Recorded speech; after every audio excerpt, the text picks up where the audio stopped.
रामनवमी से शुरू हुई हिंसा बंगाल में बेकाबू होती जा रही है। हावड़ा हुबली के बाद अब दंगाई रेलवे स्टेशन को निशाना बना रहे हैं। रिसड़ा रेलवे स्टेशन पर पेट्रोल बम से हमला किया गया। रेलवे पटरियों को बम से उड़ाने की साजिश की गई। दंगाई पर पुलिस का रत्ती भर भी खौफ नहीं दिखाई देता। रिसड़ा रेलवे स्टेशन पर 5 घंटे उपद्रव करने के बाद पुलिस की आंखों के सामने हिंसक भीड़ सीसीटीवी उखाड़ कर ले गई। बीजेपी के नेताओं ने जब दंगाग्रस्त इलाकों में जाने की कोशिश की तो पुलिस ने उन्हें रोक दिया। रेलवे स्टेशन पर धारा 144 लगा दी गई। बंगाल बीजेपी के अध्यक्ष सुकांता मजूमदार ने गृह मंत्री अमित शाह को एक चिट्ठी लिखी है। उन्होंने बंगाल पुलिस और ममता सरकार पर दंगाइयों को बचाने और पीड़ित हिंदुओं को आरोपी बनाकर जेल भेजने का बेहद संगीन आरोप लगाया है। गृह मंत्रालय ने हिंसा पर राज्य सरकार से रिपोर्ट तलब कर ली है। ममता ने भी पलटवार करते हुए हिंसा के लिए बीजेपी और आरएसएस कैडर को जिम्मेदार ठहराया है। बंगाल की लड़ाई क्यों हिंसा पर आई, इसमें किसका नफा और किसका नुकसान है, हर जानकारी इस रिपोर्ट में देखिए।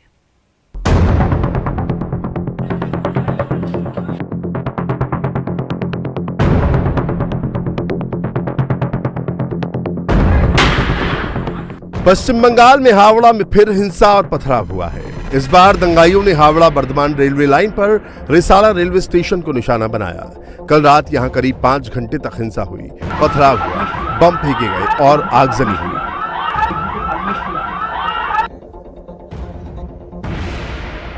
चूंकि रिसाला में रामनवमी के दिन हिंसा हुई थी और उसके बाद से ही यहां रुक रुक कर हिंसा की घटनाएं हो रही हैं, इसीलिए इस इलाके में पुलिस की तैनाती भी की गई है। इसके बावजूद हिंसक भीड़ का हमला इतना जबरदस्त था कि वो इतनी तैयारी के साथ आए थे कि एक बार तो पुलिस भी हक्की बक्की रह गई। पुलिस को भी अपने बचाव में हवाई फायरिंग करनी पड़ी। हालात इतने खराब हो गए कि रात करीब 10 बजे से 1 बजे तक हावड़ा बर्धमान रूट पर लोकल मेल और एक्सप्रेस ट्रेनें रोक दी गईं। रेलवे ने तो हिंसा और पथराव की वजह से ट्रेनें रोक दी, लेकिन इसकी वजह से रेलवे स्टेशन पर ट्रेन का इंतजार कर रहे मुसाफिर नाराज हो गए। रेलवे स्टेशन पर जबरदस्त भीड़ लग गई क्योंकि हावड़ा रूट काफी बिजी रूट है। गुस्साए मुसाफिर रेलवे के अफसरों को प्लेटफॉर्म पर बुलाने और ट्रेन को लेकर सही जानकारी देने की मांग कर रहे थे, लेकिन रेलवे के अफसरों को उस वक्त चिंता ट्रेन चलाने की नहीं बल्कि रेलवे की प्रॉपर्टी को हिंसक भीड़ से बचाने की थी। रिसाला रेलवे स्टेशन पर हमला करने वाली भीड़ रेलवे के फाटक नंबर 4 की तरफ आई थी। करीब 5 घंटे तक दंगाई यहां पर हिंसा करते रहे। हालांकि रेलवे स्टेशन पर हिंसा रात को हुई थी, लेकिन हमला कितना जबरदस्त था इसका अंदाजा इसी बात से लगाया जा सकता है कि आज सुबह से हमारे संवाददाता अमित पालित वहां पहुंचे तो हिंसा के सबूत बिखरे हुए मिले। और सबसे बड़ी बात यह है कि दंगाइयों ने रेलवे फाटक के आसपास लगे सीसीटीवी भी तोड़ दिए, जिससे उनकी तस्वीर पुलिस के हाथ न लग सके। यहाँ पर ये जो पूरा का पूरा आप देख पा रहे हैं, यहाँ पर स्टॉप लिखा रहता है, रेलवे ये फाटक है, वो भी पूरी तरह से जल गया क्योंकि यहाँ पर आगजनी हुई थी। और आगजनी के दौरान यहाँ पर कुछ चीजें, यही देखिए, यहाँ पर भी आपको कुछ निशान नजर आ रहे होंगे। यहाँ पर जो खोखे थे, ये देखिए, यहाँ पर जो स्टॉल्स या खोखा होता है, यहाँ पर उसे पूरी तरह से जला दिया गया है। ये यहाँ पर देख सकते हैं, यहाँ पर लकड़ियां यहाँ पर जली हुई हैं। और सबसे यहाँ पर खतरनाक है, यहाँ पर जो कांच के बोतल आप देखिए, उसके अभी भी ये निशान है। ये कांच के बोतल यहाँ फेंके गए थे। एटीएम है, एटीएम के ऊपर भी हमला हुआ था। और ये देखिए, यहाँ पर सीसीटीवी तोड़ दिया गया है। ये देखिए, एटीएम यहाँ पर है, सीसीटीवी तोड़ा गया है। इसके अंदर ये शीशा यहाँ टूटा हुआ है।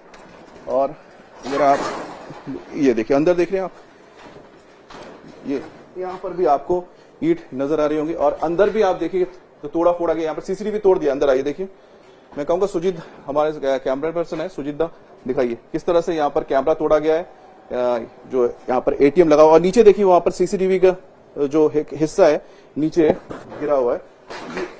ये देखिए, ये सीसीटीवी का जो पोर्शन है, ये नीचे गिरा कर।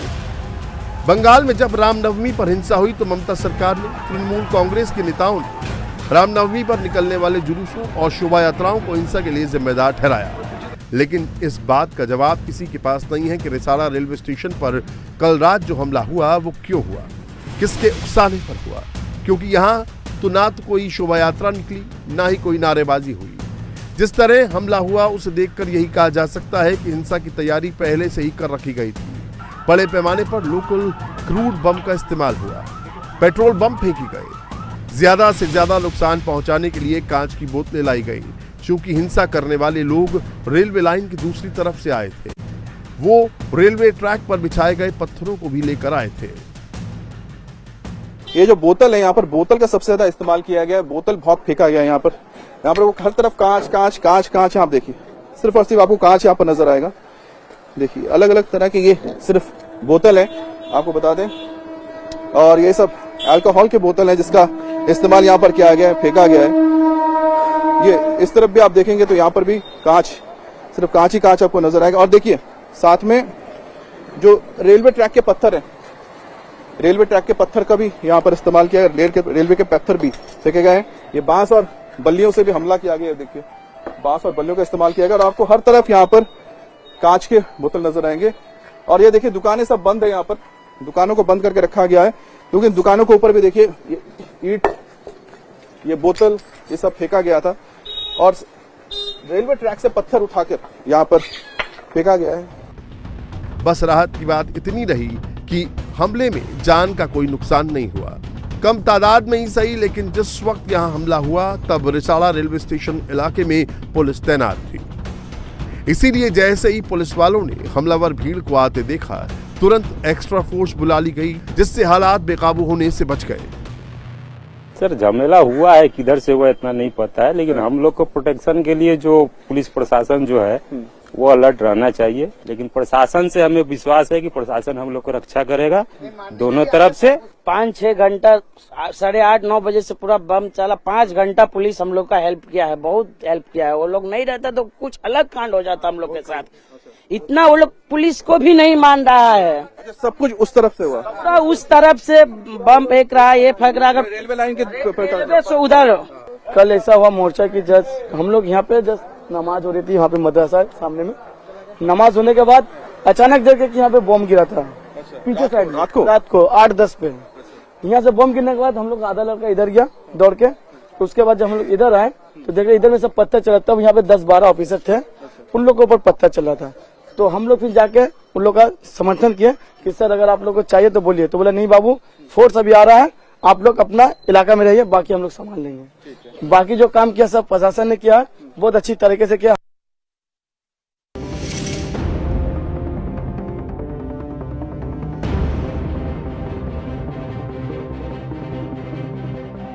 बंगाल में हिंसा का कसूरवार कौन है, इसकी जांच जारी है, लेकिन इस पर सियासत भारी है। बीजेपी नेता लगातार हिंसाग्रस्त इलाकों में जाने की कोशिश कर रहे हैं, लेकिन दीदी की पुलिस उन्हें जाने नहीं दे रही। बीजेपी प्रदेश अध्यक्ष सुकांत मजूमदार को आज हिंसाग्रस्त इलाके में जाने से रोका गया तो वो धरने पर बैठ गए। सुकांता मजूमदार ने अब गृह मंत्री अमित शाह को एक चिट्ठी लिखी है। उन्होंने चिट्ठी में आरोप लगाया कि बंगाल में कानून व्यवस्था की स्थिति बद से बदतर हो चुकी है। सुकांत ने बंगाल पुलिस पर आरोप लगाया कि वो तृणमूल के कैडर की तरह काम कर रही है और हिंदुओं को परेशान कर रही है। दंगे के असली दोषियों को गिरफ्तार करने की बजाय हिंदुओं को ही जेल भेज रही है।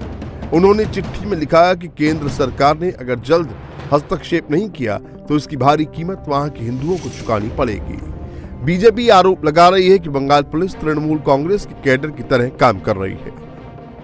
ये वोट बैंकिंग पॉलिटिक्स है, इसके पीछे और कुछ नहीं है। वहाँ का जो मुस्लिम लोग हिंदू लोग एक साथ मिलकर चलते था पहले। वाम ने पहले वोट बैंकिंग के लिए कोशिश किया, अभी ममता ने उससे ज्यादा कर रहा है। देखिए, जानबूझ कर करे, पुलिस को कोई ऑर्डर नहीं है लाठी चार्ज के लिए, वो पत्थरबाजी हो रहा है, बम फेंक रहा है, उनका ऊपर कुछ करने का पावर नहीं दिया पुलिस वालों को, इसलिए ये हो रहा है, बढ़ रहा है और लूटने वाला मौका बहुत मिल रहा है, इसलिए ये हो रहा है। जानबूझकर ममता ने कर रहा है, 100% मुस्लिम वोट लेने के लिए कर रहा है, मुस्लिम को देश विरोधी बनाने के लिए कर रहा है। लेकिन मुस्लिम लोग ऐसा पहले नहीं था। वो जो कर रहा है इसके लिए लालच में वो बेहतर बांग्लादेश बना। बीजेपी के नेता भी ये आरोप लगा रहे हैं कि हिंसाग्रस्त इलाकों में तृणमूल कैडर गुंडागर्दी कर रहा है और बीजेपी समर्थकों को परेशान कर रहा है। लेकिन दीदी नहीं चाहती कि बीजेपी के नेता अपने कार्यकर्ताओं की मदद कर सके। आज बीजेपी सांसद लॉकेट चटर्जी को रेसड़ा जाने से रोकने की कोशिश की गई। उन्होंने ममता सरकार पर जमकर हमला बोला। यहाँ पे कल रात में जो पत्थर फेंके थे, जो ट्रेन के ऊपर जो पत्थरबाजी हुआ था, हम यहाँ पे आके सबके साथ बात करने के लिए यहाँ पे आए हैं। और यहाँ पे जो जो हिंदुओं के ऊपर जो अत्याचार हुए हैं, जो हमारे पास फोटो भी है, उनका घर भी जाना चाहते हैं हम लोग। और अगर नहीं जाने देंगे तो हम थाने में जाके बात करेंगे क्यों ऐसा सिचुएशन है। अभी तक कोई अरेस्ट नहीं हुआ है। जो लोग पत्थरबाज थे, ऊपर से मस्जिद से ऊपर से पत्थर फेंके थे, अभी तक अरेस्ट नहीं हुआ है। ये 144 क्यों होगा? ये रेल का प्रॉपर्टी है। यहाँ पे कागज दिखाना पड़ेगा कि रेल का प्रॉपर्टी में 144 है। यहाँ पे ट्रेन जा रहा है, आ रहे हैं, सब यात्री लोग हैं, ट्रेन पे उड़ रहे हैं, यहाँ पे कैसे 144 होते हैं? कोलकाता में बीजेपी कार्यकर्ताओं ने आज प्रदर्शन किया और ममता सरकार के खिलाफ जमकर नारेबाजी की।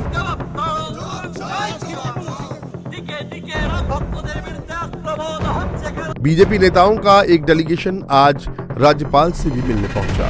उधर ममता बनर्जी बंगाल में लगातार हिंदू मुसलमान की राजनीति को बढ़ाने में लगी हैं। पहले उन्होंने कहा था कि रमजान पर मुसलमान हिंसा नहीं करते। अब उन्होंने फिर भड़काऊ बयान देते हुए कहा कि 6 अप्रैल को हनुमान जयंती पर फिर हिंसा होगी। ममता हिंसा का आरोप सीधे सीधे बीजेपी और आरएसएस कैडर पर लगा रही हैं। वो राम भक्तों को टारगेट कर रही हैं। लटका के मरेंगे। देवदीप थैंक यू বলেছে ঝুলিয়ে পেটাবো, বাংলাটা হচ্ছে উল্টো করে ঝোলাবো, ক্ষমতায় ফিরলে দাঙ্গাবাজদের উল্টো করে ঝোলাবো। আমি তাদের একটু জিজ্ঞেস করি, সত্যি করবেন তো? তাহলে আজ করছেন না কেন?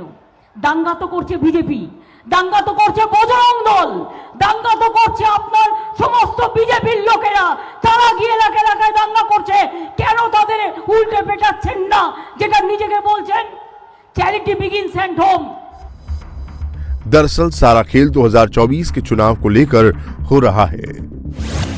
बंगाल में मुस्लिम वोट बैंक 30% है, जबकि हिंदू और बंगाली वोटर 70% के करीब हैं। 2021 में ममता बनर्जी को 48% वोट मिले थे, जिसमें 30% मुस्लिम वोटर थे, जबकि बीजेपी को 38% वोट मिले थे, जिसमें लगभग सारे हिंदू वोटर थे। मतलब साफ है, दीदी और बीजेपी दोनों ध्रुवीकरण की राजनीति को हवा दे रहे हैं। बीजेपी हिंदू वोटरों को पाले में करके 2024 में बंगाल में बड़ी जीत हासिल करना चाहती है, तो दीदी बंगाल में जमे रहने के लिए मुस्लिम वोट बैंक पर अपनी पकड़ बनाए रखना चाहती हैं। सागर दीदी के चुनाव में मुसलमानों ने दीदी का साथ नहीं दिया, इसीलिए दीदी ज्यादा बेचैन हैं।